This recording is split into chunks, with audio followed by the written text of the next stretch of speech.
எல்லோருக்கும் வணக்கம். Welcome back to our channel. Hope எல்லாரும் ஹெல்த்தியாக சந்தோஷமாக இருப்பீங்கன்னு நினைக்கிறேன். ஸோ வீடியோ பார்த்தீங்கன்னா அம்மா சென்னை போகிறக்கு ஒரு 2 டேஸ்க்கு முன்னாடி எடுத்தது.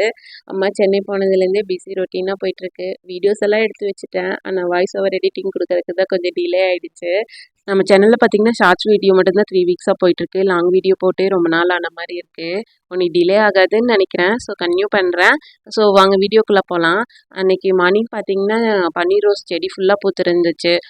மற்ற ரோஸாக இருந்தால் 2-3 டேஸ் தாங்கும். பன்னீர் ரோஸ்னால் ஒரு அந்த ஈவினிங்குள்ளேயே காஞ்சி விழுந்துடும். அதனால் நான் என்ன பண்ணேன், பொறிச்சு காய வச்சுட்டேன்.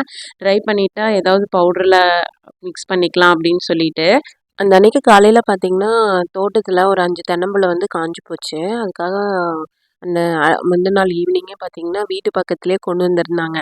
பொள்ளாச்சி தென்னம்பிள்ளைன்னு சொல்லிட்டு ஒரு தென்னம்பிள்ளை 100 ரூபா, 5 தென்னம்பிள்ளை 500 ரூபாய்க்கு வாங்கியிருந்தோம். சரி அது இன்றைக்கி வச்சிடலான்னு சொல்லிட்டு அப்பா, நான், பாப்பு 4 பேரும் தான் போயிருந்தோம். ஆனால் இந்த பாப்புவை பொறுத்த வரைக்கும் வீட்டுக்குள்ளே வச்சுக்கிறது தான் கஷ்டம். இந்த மாதிரி தோட்டத்துக்குள்ளே போய் இந்த மாதிரி வேலை செய்கிறோம் அப்படின்னு சொல்லிட்டா ரொம்ப இன்ட்ரெஸ்டிங் ஆகிடுவான். அம்மா சென்னை போகிற வரைக்கும் எனக்கு பிரச்சனையே இல்லை. தோட்டத்துக்கு அம்மாவும் பாப்புவும் போய் சுற்றிட்டு வருவாங்க. அவள் பாட்டுக்கு வந்து விளையாடிட்டு இருந்துவா. இப்போ என்ன பிரச்சனைனா அவளுக்கு வீட்டுக்குள்ளே இருக்கிறதுக்கு பிடிக்கவே பிடிக்காது. நம்மளை போட்டு நச்சிட்டே இருப்பா, தோட்டத்துக்கு போகலாம் அப்படின்னு சொல்லிட்டு. மற்ற வேலையெல்லாம் கூட செஞ்சிடலாம். பாப்பாவை கூட்டிகிட்டு சுற்றுறதுலையே டயர்டாகிட்டு போயிடுவோம். மேடம்க்கு டயர்ட் ஆச்சுன்னா வந்து தூங்கி எந்திரிச்சிருவாங்க. ஆனால் நம்ம தூங்குற நேரத்துலயே மற்ற வேலையெல்லாம் செய்கிற மாதிரி இருக்குமா. பாப்பா பார்த்திங்கன்னா வெளியே சுற்றுறதுலேயே இன்ட்ரெஸ்டிங்காக இருக்கிறங்காட்டி ஒரு நல்ல விஷயம் இருக்குது. என்ன தெரியுமாங்க, டிவி ஃபோனு சுத்தமாக பார்க்குறது கிடையாது. ஃபோன் கூட கொஞ்சம் ரேர் தான். டிவி சுத்தமாக இல்லை. அதனாலேயே சரி டயர்டானாலும் பரவாயில்ல, அவள் இன்ட்ரெஸ்டிங்காக இருக்கான்னு சொல்லிட்டு இப்போ அவள் கூடயே சேர்ந்து தோட்டத்துக்கு வந்து சுற்ற ஆரம்பிச்சிடுறது தான். ஆக்சுவலாக நாங்கள் இருக்கிறது பார்த்திங்கன்னா எங்கள் வீடு இல்லை, அம்மாவோட வீடு. நாங்கள் தனியாக தான் திருப்பூரில் இருந்தோம். பார்த்திங்கன்னா 2003 வந்து தம்பியோட எக்ஸாம் லீவுக்காக வந்தோம். சடனாக அப்பாவுக்கு வந்து ஸ்ட்ரோக் வந்துடுச்சு. அப்புறம் ஒரு 3 மந்த்ஸ் கழிச்சு பார்த்திங்கன்னா ஹார்ட் பீட் லெவல் கம்மியாயிடுச்சுன்னு சொல்லிட்டாங்க. எங்கள் வீட்டில் பார்த்திங்கன்னா நானும் தங்கச்சி சிஸ்டரும் தான். தங்கச்சி வந்து சென்னையில் இருக்கா, அவனால் அடிக்கடி வர முடியாது. அதனால் நான் பக்கத்தில் இருக்கங்காட்டி சரி நம்ம அப்பா பார்த்துக்கலாம் அப்படின்னு சொல்லிட்டு நாங்கள் இங்கே பக்கத்துலேயே வந்துட்டோம். அப்போல்லாம் பார்த்திங்கன்னா அப்பாவை 10 டேஸ்க்கு ஒன்ஸு 15 டேஸ்க்கு ஒன்ஸுன்னு ஹாஸ்பிட்டல் போகிற மாதிரி இருக்கும். நானும் பாப்பா வச்சுட்டு அடிக்கடி வர முடியாது, ஹஸ்பண்டும் ஒர்க் இருக்காங்காட்டி அடிக்கடி வர முடியாது அப்படிங்கிறதுக்காக நாங்கள் இங்கேயே ஷிஃப்ட் ஆகிட்டோம். இப்போ அப்பாவுக்கு பரவாயில்ல, நார்மல் ஆகிட்டாரு. நீ பாப்பா ஸ்கூல் சேர்த்துறப்போங்கிறப்ப பார்த்திங்கன்னா நாங்கள் திருப்பூர் போயிடுவோம். அது வரைக்கும் அம்மா கூட தான் ஸ்டே பண்ணுவோம். இந்த ஸ்டே பண்ணுறதுலேயும் கெட்ட விஷயத்துலேயும் ஒரு நல்ல விஷயம் நடந்திருக்கு. என்ன அப்படின்னா யூடியூப் ஜேர்னி ஸ்டார்ட் பண்ணுறதுக்கு இதுதான் ஒரு ரீசனே ஆயிடுச்சு. என்னால் மற்ற வெளியே எந்த ஒர்க்கும் போக முடியறதில்ல, இங்கேயே இருக்கிற மாதிரி இருந்துச்சா. அம்மா கூட நானும் வீடியோ பார்த்துட்டு இருக்கோம். அம்மா தான் ஐடியாவை கொடுத்தாங்க, நீ இந்த மாதிரி வீடியோலாம் போடக்கூடாது அப்படின்னு சொல்லிட்டு. அதுதான் இந்த அளவுக்கு வந்திருக்கு. நீ இதில் சக்ஸஸ் பண்ணுவேன் அப்படிங்கிற ஒரு நம்பிக்கை இருக்குது. கண்டிப்பாக உங்கள் சப்போர்ட்டும் வேணும். கண்டிப்பாக சப்போர்ட் பண்ணுங்கள். வீடியோ பிடிக்கும்னு நினைக்கிறேன். என்னமோ பேச போய் சொந்த சோக கதைக்குள்ளெல்லாம் போயிட்டேன். சரி வாங்க வீடியோக்குள்ளே கன்டினியூ பண்ணுறேன். தென்னம்பிள்ளை வைக்கணும், நல்லா வளர்த்தணும் அப்படின்னா 4க்கு 4 அகலம், 2 அடி ஹைட்டும், 1/2 அடி பார்த்திங்கன்னா தென்னம்புள்ள வைக்கிறதுக்காக 2.5 அடி கரெக்டாக வச்சோம்னா அது நல்லா வளரும். ஒவ்வொரு தென்னம்பிள்ளைக்கும் 10 அடி 10 அடி கேப் வச்சுருக்கணும். அப்போ தான் நல்லா ஹைட் கொடுக்கும். தண்ணி விடுறது பார்த்திங்கன்னா 1 வீக் விட்டால் போதும். மழை வருது அப்படின்னா மழை காலத்துலனா 2 வீக்ஸ் ஒன்ஸு விட்டாவே போதும். வெயில் காலத்தில் மட்டும் வாரத்தில் 2 நாள் விடுற மாதிரி இருக்கும்.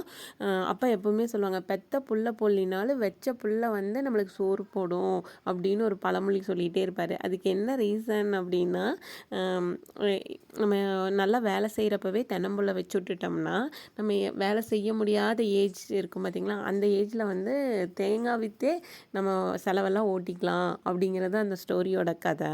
இப்போ கண்ணம் பார்த்திங்களா, இது வந்து நாட்டு தென்னம்புள்ளன்னு சொல்லிட்டு அப்பாவோட சின்ன வயசில் 35 இயர்ஸ் இருக்கப்போ வச்ச தென்னம்பிள்ளையம்மா.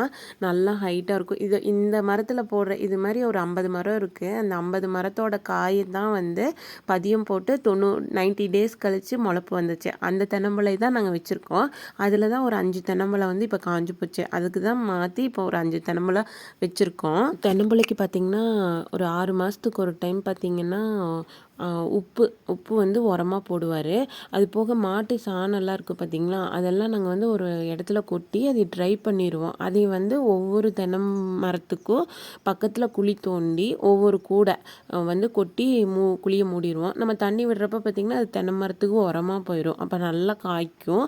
அப்போ பார்த்திங்கன்னா 2003க்கு முன்னாடியெல்லாம் பார்த்திங்கன்னா நிறைய போட்டிருந்தார் வாழை. இந்த நேந்திர வாழை இருக்குது பார்த்திங்களா, அது பருத்தி, கரும்பு, தக்காளி அந்த மாதிரிலாம் நிறைய பண்ணிகிட்டு இருந்தார். இப்போல்லாம் பார்த்திங்கன்னா அவருக்கு எதுவுமே பண்ண முடியறதில்ல. தென்னை மரமும் மாடு இதுதான் பார்த்துட்ருக்கோம். மாடுமே பார்த்திங்கன்னா நிறையா இருந்தது, அதெல்லாமே கொடுத்துட்டோம் மேனேஜ் பண்ண முடியலன்னு சொல்லிட்டு.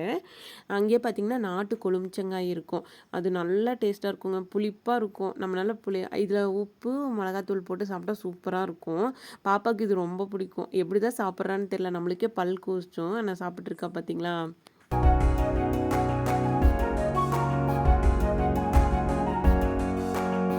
டைம் பார்த்திங்கன்னா அரௌண்டாக 3:30 இருக்கும். பாப்பாவும் நல்லா தூங்கிட்டு இருக்கா. நேற்று ஹஸ்பண்ட் பார்த்திங்கன்னா தக்காளி ஒரு 3-4 கிலோ சேர்த்தியே வாங்கிட்டு வந்துட்டார், கம்மியாக இருக்குதுன்னு சொல்லிட்டு. இப்போ தான் தக்காளி எப்போ ஏறுது இறங்குதுன்னு சொல்ல முடியறது இல்லைல்ல, அதனால் சேர்த்தியே வாங்கிட்டு வந்துட்டார் கம்மியாக இருக்குங்காட்டி. சரி அது தக்காளி தொக்கு செஞ்சிடலான்னு சொல்லிட்டு 1.5 கிலோ பக்கம் எடுத்துட்டேன். தக்காளி தொக்கு செய்கிற பார்த்திங்கன்னா நல்ல பழுத்த தக்காளியாக எடுத்துக்கோங்க. தக்காளி தொக்கு செய்கிறதுக்கு நல்லெண்ணெய் யூஸ் பண்ணால் கொஞ்சம் நல்லாயிருக்கும், சீக்கிரம் கெட்டு போகாமல் இருக்கும், டேஸ்ட் வைஸும் நல்லாயிருக்கும். எந்த எண்ணெய் வேணால் யூஸ் பண்ணால், கடலெண்ணெய், ஆயில் எல்லாமே யூஸ் பண்ணலாம், ஆனால் நல்லெண்ணெய் கொஞ்சம் பெட்டராக இருக்கும்.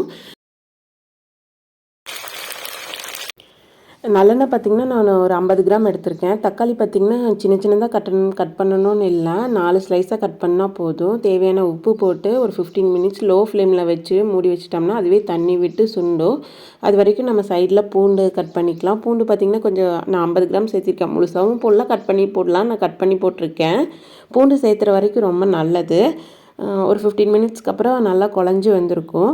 அதுக்கப்புறம் பார்த்திங்கன்னா நான் ஒரு வரமிளகா போட்டிருக்கேன், 4-5 வரமிளகா எடுத்திருக்கேன். மிளகாத்தூளும் போடலாம், மிளகாத்தூள் போட்டோம்னா கொஞ்சம் அடி பிடிக்கும், வரமிளகா போட்டால் அடி பிடிக்காது, அதனால நான் வரமிளகா சேர்த்திருக்கேன். அப்புறம் சின்னதாக ஒரு நெல்லிக்காய் சைஸு புளி ஊற வச்சு கரைச்சி ஊற்றிருக்கேன். புளி எதுக்குன்னா கெட்டு போகாமல் இருக்கிறதுக்காக ஊற்றிருக்கோம். ஒரு 1 மந்த் பக்கம் ஃப்ரிட்ஜில் ஸ்டோர் பண்ணி வச்சுக்கலாம் புளி ஊற்றுனா. நல்லா குழஞ்சி வேகட்டும். இந்த சைடு பார்த்திங்கன்னா நம்ம தாளிச்சிக்கலாம். தாளிக்கும் நல்லெண்ணெய் தான் யூஸ் பண்ணியிருக்கேன்.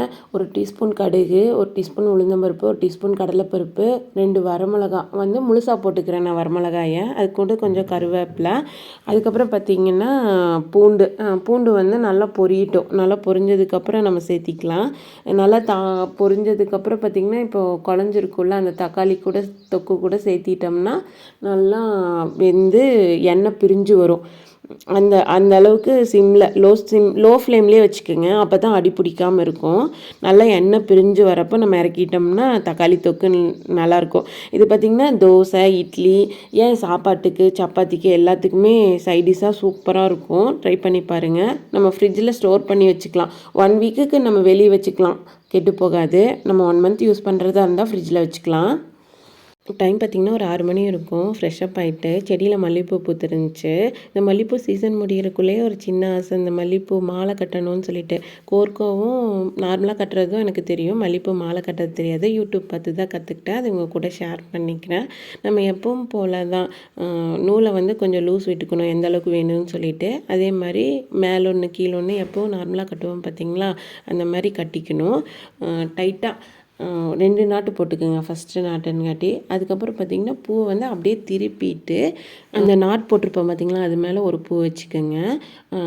லெஃப்ட் சைடில் ஒரு நூல் விட்டுருப்போம் பார்த்திங்களா, அந்த நூலை கெட்டியாக பிடிச்சிட்டு ரைட் சைடு விட்டுருக்க நூலை வந்து இந்த பூவிலேருந்து கீழேருந்து மேலே எடுத்துகிட்டு வந்து வச்சிங்கன்னா ரெடி ஆகிடும். இதே மாதிரி இப்போ ஃபஸ்ட்டு பார்த்திங்கன்னா கீழேருந்து மேலே அந்த பூ ஒரு சுற்றினோம்னா மாலை வந்து ரெடி ஆகிடும். ஆனால் அப்படி சுற்றுறப்பவே பார்த்திங்கன்னா அந்த பூ மாலையோட ரவுண்ட் ஷேப் வந்துடும். ஜஸ்ட்டு ஈஸி தான், பார்க்க தான் கொஞ்சம் டஃப்பாக இருந்தது. கட்டி பழகினதுக்கப்புறம் வந்து ரொம்ப ஈஸியாக இருந்தது. நீங்களும் ட்ரை பண்ணி பாருங்கள். என்ன ஒரு விஷயம்னா, லெஃப்ட் சைடு விட்டுருக்க நூலை வந்து லூஸ் விடவே கூடாது. லூஸ் விட்டோம் அப்படின்னா எல்லா பூவுமே லூஸ் ஆகி கலண்டுரும். அதனால் லெஃப்ட் சைடு மட்டும் லூஸ் விட்டுறாதீங்க. இதே மாதிரி மேலேருந்து கீழே பண்ணோம்னா மேலே ஒரு ரவுண்டு தான், ஜஸ்ட் ஒரு ரவுண்டு தான். பார்க்க தான் கஷ்டமாக இருக்கும், ஆனால் கட்ட ரொம்ப ஈஸியாக இருந்தது.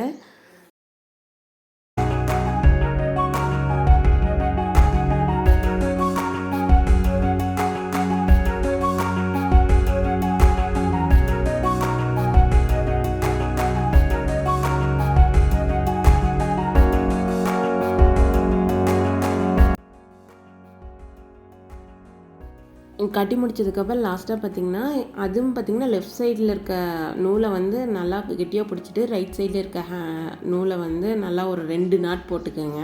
பூ கழடாது. அப்படியே பார்த்திங்கன்னா மாலை ரெடி ஆகிடுச்சு. ஓகே, நீங்களும் ட்ரை பண்ணி பாருங்கள், சூப்பராக இருந்துச்சு. எந்த ஒரு சின்ன விஷயந்தான். ஆனா கற்று பழகிட்டா ஒரு ஒரு சந்தோஷம் கிடைக்கும் பார்த்தீங்களா? அது சொல்றதுக்கு வார்த்தையே இல்ல. பெரிய வயசா இருந்தாலும் என்ன, சின்ன வயசா இருந்தா என்ன, ஒரு விஷயம் கற்றுக்குறோம் அப்படின்னா, ஒரு இன்வால்வ்மெண்ட்டோட கற்றுக்கிட்டா நல்லா கற்றுக்கலாம். ஓகே, நான் இதோட முடிச்சுக்கிறேன். என் வீடியோ பிடிச்சிருக்குன்னு நினைக்கிறேன். மறக்காம சப்ஸ்கிரைப் பண்ணுங்கள். ஏதாவது ஒரு வகையில் உங்களுக்கு யூஸ்ஃபுல்லாக இருக்குன்னு நம்புகிறேன். ஓகே, மறக்காமல் கமெண்ட் பண்ணுங்கள், ஷேர் பண்ணுங்கள், மறக்காமல் சப்ஸ்கிரைப் பண்ணுங்கள்.